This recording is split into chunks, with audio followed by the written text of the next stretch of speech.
Fire Prelate is another unofficial boss this week, but I feel it's another enemy that should have been a boss perhaps in a dungeon somewhere. Let's get the obvious observation out of the way. This enemy is inspired by Smough's design and moveset from Dark Souls. I feel that addressing the new style that changes the fight is enough for a review regardless of the concept age, and I feel it had potential to be greatly modernized for Elden Ring. My strategy, since I was applying a no roll restriction for a personal challenge, was to pay closer attention to the behavior.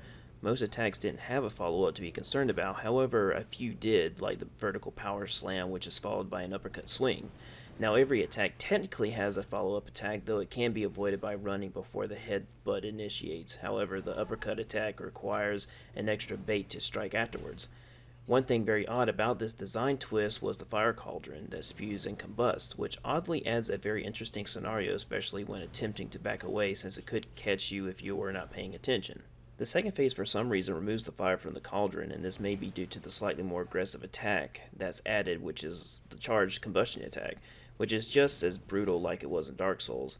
The fire cauldron could just have a time limit, but I'm not sure because I never tested that particular aspect out. This is where the arena compromises the boss, unfortunately, and it's a reoccurring problem in the From Software games, like Bloodwood that occurs from Bloodborne. I don't know why they never designed bosses to work well on elevating platforms. The charged combustion attack actually cancels if you lead it up the stairs, which would be considered a good strategy, but personally, I would prefer to have the excitement of having it chase me up and down the steps for the Tom and Jerry vibes I like to have in boss fights. In conclusion, I highly recommend to experience this boss in its entirety without tools of convenience. I understand being powerful is a big appeal in these games for most players, but try using a weaker weapon on this one and get a taste of traditional boss design, mixing in on something new.